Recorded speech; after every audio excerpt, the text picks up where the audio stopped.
Hola, ¿qué tal? Mi nombre es Fausto Gómez. En este caso presento un reto de aprendizaje para la planeación de estrategias para aprovechar mecanismos para remediar la doble tributación. Las instrucciones que se tienen es la consultoría en la que colaboro acaba de firmar un contrato de servicios con una empresa transnacional con negocios en diferentes países como Portugal, México, Alemania y Argentina. Y el cliente solicita recomendaciones para evitar la doble tributación, ¿no? En todas sus operaciones, en este caso, se detallará cada una de ellas.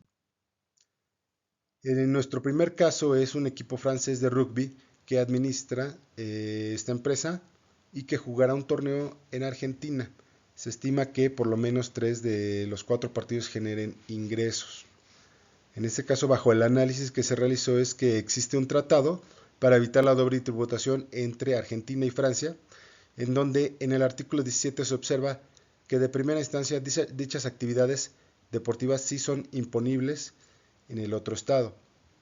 En este caso sería en Argentina. Sin embargo, el mismo artículo indica que no será imponible más que en el primer estado cuando las actividades sean financiadas en una parte importante por fondos públicos del primer estado. En este caso, el equipo de rugby es una entidad financiada por el gobierno francés, por lo que no deberá causar impuestos en Argentina, considerando el beneficio de la aplicación del tratado para evitar la doble tributación y por lo tanto evitará el riesgo de una doble imposición. Esta conclusión se refuerza en la revisión de los comentarios al artículo 17 del modelo de convenio tributario sobre la renta y sobre el patrimonio de la OCDE.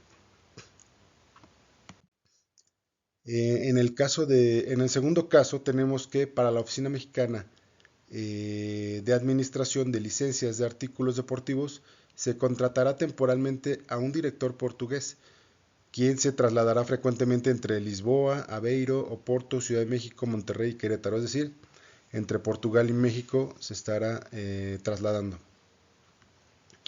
Para este caso, el análisis fue que existe un tratado para evitar la doble tributación entre México y Portugal, en donde en el artículo 15 se observa que existen 3 puntos a considerar, que son que el perceptor, en este caso el director portugués, permanece en el otro estado por un periodo o periodos que no excedan en total 183 días, en cualquier periodo de 12 meses que comience o termine en el año fiscal considerado.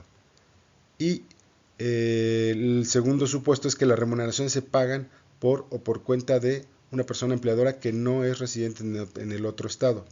Para este caso el empleador será una oficina mexicana, ¿no? Y por último, que las remuneraciones no se soportan por el establecimiento permanente o una base fija que la persona empleadora tiene en el otro estado. Por lo tanto, como el director portugués será contratado por el empleador mexicano, lo recomendable, incluso siendo un movimiento temporal, pero sin tener la certeza de la temporalidad de la posición, lo más recomendable es que el director cambie su residencia de Portugal a México. Es decir, que ante la hacienda portuguesa suspenda sus actividades fiscales para posteriormente darse de alta como residente mexicano. De esta manera el director estará plenamente alineado al estado del empleador, que en este caso será México, y evitará generar el riesgo de una doble imposición. Es importante mencionar que si bajo el análisis de este caso se identifica que como el director portugués se está trasladando frecuentemente entre México y Portugal, se puede comprobar que las funciones físicas en México serán menores a los mencionados 183 días, es posible considerar que los servicios dependientes no tienen una fuente en México y por lo tanto no deberá pagar impuestos en México por fuente. En el tercer caso tenemos que es en las oficinas de medios y producción audiovisual localizadas en Potsdam y Berlín, que es Alemania, se integrarán 4 ingenieras mexicanas y 3 técnicos neerlandeses de Países Bajos, de manera indefinida. El resto del personal es de origen alemán.